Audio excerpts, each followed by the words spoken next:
السلام عليكم ورحمة الله وبركاته. الحمد لله الحمد لله رب العالمين. اللهم صل على سيدنا محمد وعلى آله وصحبه وسلم. رب اشرح لي صدري ويسر لي أمري واحلل عقدة من لساني يفقهوا قولي. ഏറ്റവും സ്നേഹം നിറഞ്ഞ പ്രിയപ്പെട്ട ആശിക്യങ്ങളെ, എന്തൊക്കെയുണ്ട് വിശേഷങ്ങൾ? എല്ലാവർക്കും സുഖമാണെന്ന് വിശ്വസിക്കുന്നു. അള്ളാഹു നമ്മുടെ ജീവിതത്തിലുടനീളം സന്തോഷവും സമാധാനവും ഐശ്വര്യവും അധികരിപ്പിച്ച് നൽകാൻ അനുഗ്രഹിക്കട്ടെ. എല്ലാ വിഷമങ്ങളും എല്ലാ പ്രയാസങ്ങളും അള്ളാഹു മാറ്റി വലിയ സന്തോഷം നൽകട്ടെ. എല്ലാ അസുഖങ്ങളും അള്ളാഹു പരിപൂർണ്ണ ശിഫ നൽകാൻ അനുഗ്രഹിക്കട്ടെ. ആമീൻ യാ റബ്ബൽ ആലമീൻ. അൽഹംദുലില്ലാഹ്, നമ്മുടെ അദ്കാറു സുബാഹ് മജ്ലിസ് ആരംഭിക്കുകയാണ്. അള്ളാഹു ഈ മജ്ലിസിൽ പങ്കെടുക്കുന്ന എല്ലാവരുടെയും എല്ലാ ഹലാലായ ഉദ്ദേശങ്ങളും പൂർത്തീകരിച്ച് നൽകാൻ അനുഗ്രഹിക്കട്ടെ. എല്ലാ വിഷമങ്ങളും അള്ളാഹു മാറ്റിത്തരട്ടെ. അള്ളാഹുവിൻ്റെ അടുത്ത് വലിയ സ്ഥാനം ലഭിക്കുന്ന ഭാഗ്യവാന്മാരിൽ അള്ളാഹു നമ്മെ ഉൾപ്പെടുത്തി അനുഗ്രഹിക്കട്ടെ. ആമീൻ യാ റബ്ബൽ ആലമീൻ. അൽഹംദുലില്ലാഹ്, നമ്മളൊക്കെ ഒരുപാട് ഭാഗ്യം ലഭിച്ച ആളുകളാണ്.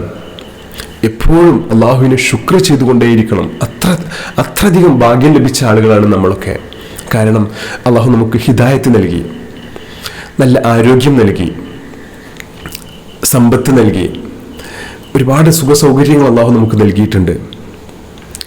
അപ്പോൾ അതിനൊക്കെ ചില ആളുകൾ പറയും, ഞാൻ കടത്തിലാണ്, ഞാൻ ബുദ്ധിമുട്ടിലാണ്, എനിക്ക് ആരോഗ്യത്തിൻ്റെ പ്രശ്നമുണ്ട്. നമ്മെ തന്നെ നോക്കിയിട്ടാണ് നമുക്ക് ഒരുപാട് പ്രശ്നങ്ങളുണ്ട് എന്ന് നമുക്ക് തോന്നുന്നത്. നമ്മൾ നമ്മുടെ താഴെത്തട്ടിലുള്ള ആളുകളെ നോക്കണം. അപ്പോഴാണ് നമുക്ക് ലഭിച്ച അനുഗ്രഹങ്ങളെ നമുക്ക് മനസ്സിലാക്കാൻ കഴിയുക. വിവിധ രാജ്യങ്ങളിൽ, ഇപ്പം എവിടൊക്കെ, നമ്മുടെ ഫലസ്തീനിൽ, ലോകത്തിൻ്റെ വിവിധ രാജ്യങ്ങളിൽ, നമ്മുടെ ഇന്ത്യയിൽ തന്നെ വ്യത്യസ്ത സംസ്ഥാനങ്ങളിൽ പട്ടിണി കിടക്കുന്ന എത്രയോ ആളുകളുണ്ട്. ഒരു വസ്ത്രം, ഒരേ വസ്ത്രം ധരിച്ച് അതെന്നെ തിരുമ്പിയിട്ട് അതെന്നെ ഇട്ട് ജീവിക്കേണ്ട ഒരുപാട് ആൾ, പുതിയൊരു വസ്ത്രം വാങ്ങിക്കാനുള്ള പണമില്ലാതെ ജീവിക്കുന്ന ഇഷ്ടം പോലെ ആളുകളുണ്ട്. നമുക്ക് ഒരു വാടക വീടെങ്കിലും, വീടില്ലെങ്കിൽ പോലും വാടക വീടെങ്കിലും, നല്ലൊരു വാടക വീടെങ്കിലും നമ്മുടെ കേരളത്തിലൊക്കെ ഉണ്ട്. എന്നാൽ മറ്റുള്ള സംസ്ഥാനങ്ങളിലും മറ്റുള്ള രാജ്യങ്ങളിലൊക്കെ പോയി കഴിഞ്ഞിട്ടുണ്ടെങ്കിൽ അതൊന്നുമില്ലാതെ റെയിൽവേ ട്രാക്കുകളിലും അതുപോലെ തന്നെ കടത്തിണ്ണുകളിലും ഒക്കെ അന്തിയുറങ്ങുന്ന ലക്ഷക്കണക്കിന് ആളുകൾ നമ്മുടെ ലോകത്തുണ്ട്, നമ്മുടെ രാജ്യത്ത് പോലുമുണ്ട്. അപ്പോൾ അതൊക്കെ നമ്മൾ നോക്കുകയാണെങ്കിൽ നമ്മളെപ്പോഴും അള്ളാഹുവിനെ സ്മരിച്ചുകൊണ്ടിരിക്കണം. നമുക്ക് അള്ളാഹു നൽകിയ അനുഗ്രഹങ്ങൾ നമ്മൾ എപ്പോഴും വാഴ്ത്തിക്കൊണ്ടിരിക്കണം. അൽഹംദുലില്ലാഹ്. എങ്കിലും നമ്മെ ഏറ്റവും അധികം അലട്ടുന്ന പ്രശ്നമാണ് നമ്മുടെ സാമ്പത്തിക ബുദ്ധിമുട്ടുകൾ. ഒരുപാട് കമൻറ്റുകൾ നോക്കിയാൽ അതിൻ്റെ ഏകദേശം കമൻറ്റുകളിലും ഈ സാമ്പത്തിക ബുദ്ധിമുട്ടാണ് നമ്മെല്ലാവരെയും അലട്ടുന്നത്. അള്ളാഹു നമുക്ക് ഹൈറായ സമ്പത്ത് നൽകി അനുഗ്രഹിക്കട്ടെ. അള്ളാഹുവിന് പൊരുത്തത്തിൽ ചെലവഴിക്കാനുള്ള സമ്പത്ത് അള്ളാഹു വാരിക്കോരി അള്ളാഹു നമുക്ക് നൽകി അനുഗ്രഹിക്കട്ടെ. അപ്പോൾ ഒരുപാട് ആളുകൾക്ക് സാമ്പത്തികമായി ബുദ്ധിമുട്ട് അനുഭവിക്കുന്ന ഒരുപാട് ആളുകളുണ്ട്. കടക്കിണിയിൽ കുടുങ്ങിക്കിടക്കുന്ന ആളുകളുണ്ട്. ഒരു രക്ഷയുമില്ലാതെ അത്രയധികം ബുദ്ധിമുട്ടി ജീവിക്കുന്ന ആളുകളുണ്ട്. സാമ്പത്തിക ബുദ്ധിമുട്ട് കാരണം പല വിഷയങ്ങളാവും അതിൻ്റെ കാരണങ്ങൾ. മക്കളെ വിവാഹം കഴിച്ച് വിടാൻ ബുദ്ധിമുട്ടായി നിൽക്കുന്ന ആളുകളുണ്ടാകാം. ആരോഗ്യപരമായി ജോലിക്കൊന്നും പോകാൻ കഴിയാതെ സാമ്പത്തിക ബുദ്ധിമുട്ട് അനുഭവിക്കുന്ന ആളുകളുണ്ടാകാം. അതുപോലെ തന്നെ വീടിൻ്റെ ആധാരം പണയം വെച്ചിട്ട് ആകെ ബുദ്ധിമുട്ടി നിൽക്കുന്ന ആളുകളുണ്ടാകാം.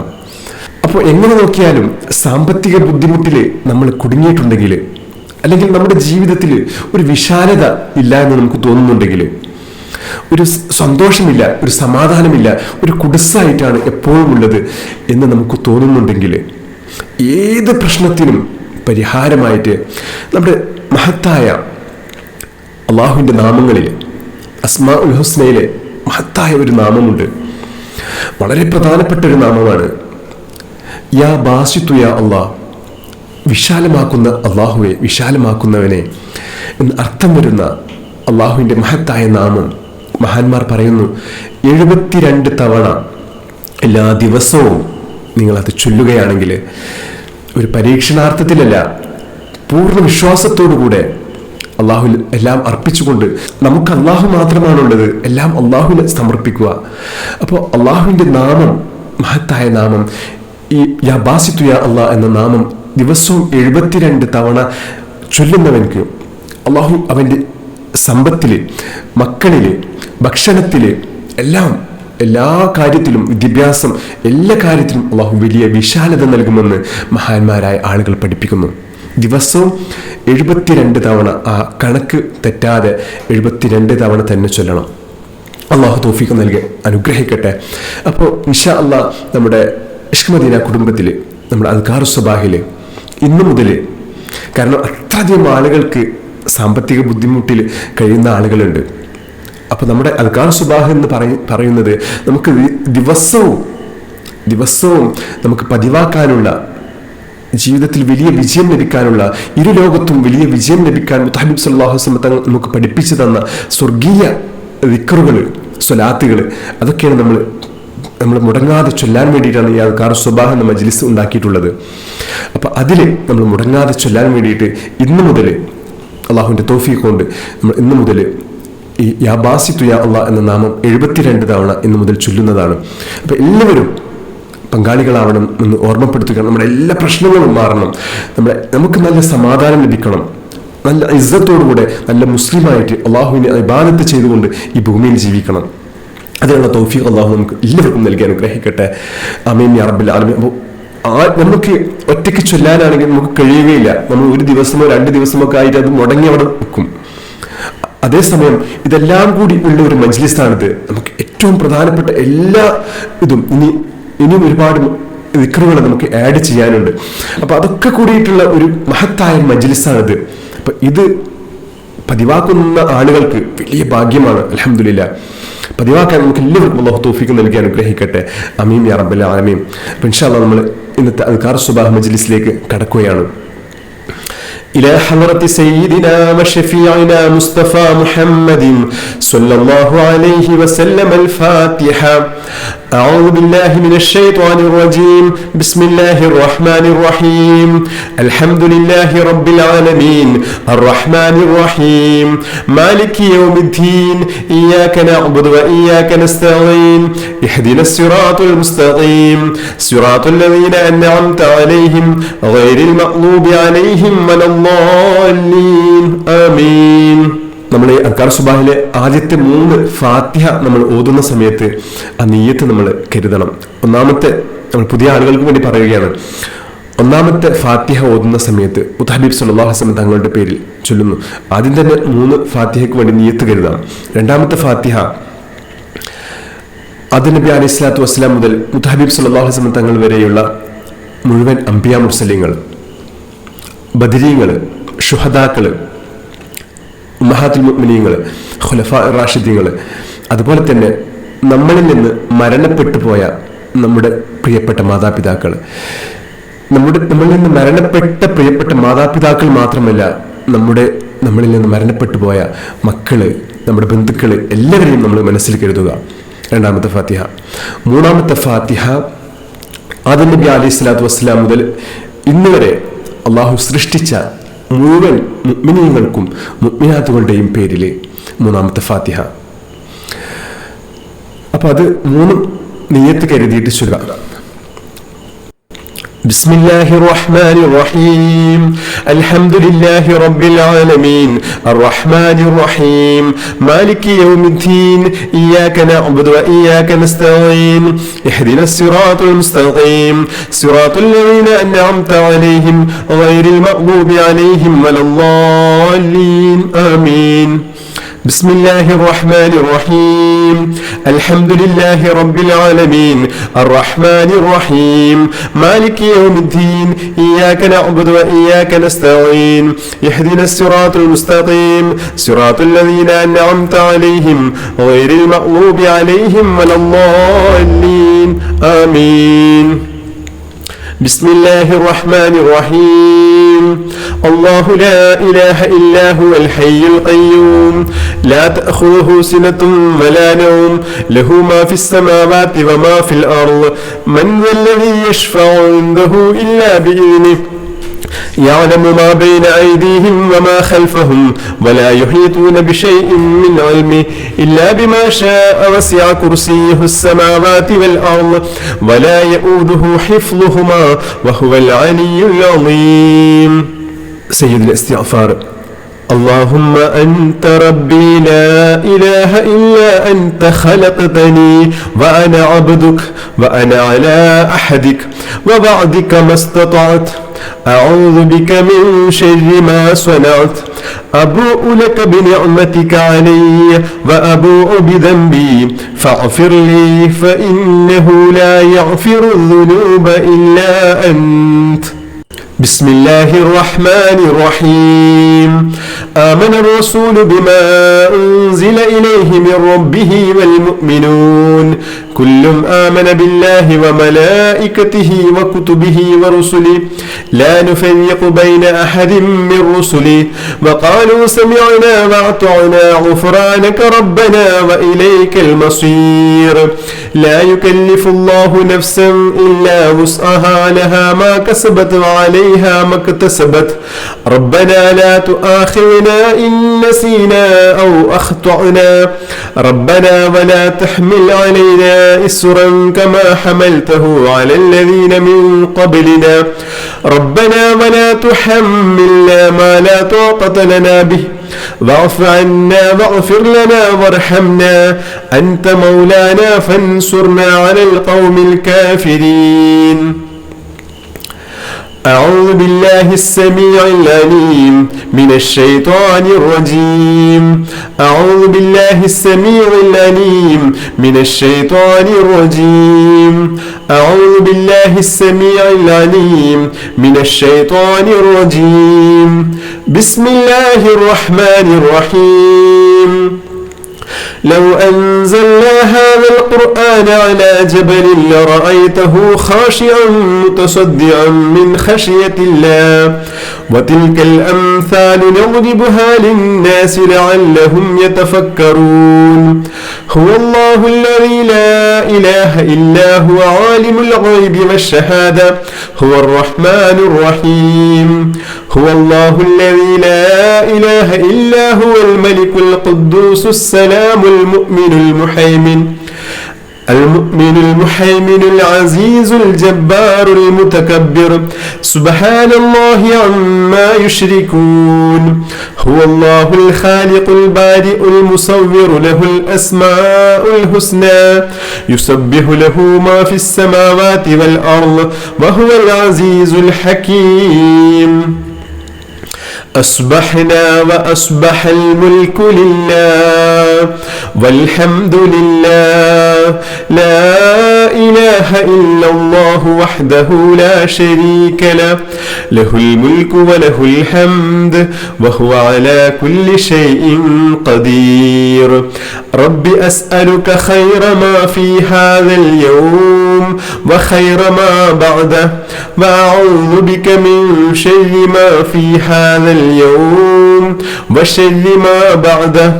رب أعوذ بك من الكسل وسوء الكبر رب أعوذ بك من عذاب في النار وعذاب في القبر. أصبحنا على فطرة الإسلام وعلى كلمة الإخلاص وعلى دين نبينا محمد صلى الله عليه وسلم وعلى ملة أبينا إبراهيم عليه السلام حنيفا وما كان من المشركين. നമ്മുടെ ഹൃദയത്തിൽ നിന്ന് അല്ലാഹു ഈമാൻ എടുത്തു കളയാതിരിക്കാനുള്ള അതിമഹത്തായ ദുആയാണ്. اللهم يا مقلب القلوب ثبت قلبي على دينك. اللهم يا مقلب القلوب ثبت قلبي على دينك. اللهم يا مقلب القلوب ثبت قلبي على دينك. حسبي الله لا إله إلا هو عليه توكلت وهو رب العرش العظيم. حسبي الله لا إله إلا هو عليه توكلت وهو رب العرش العظيم.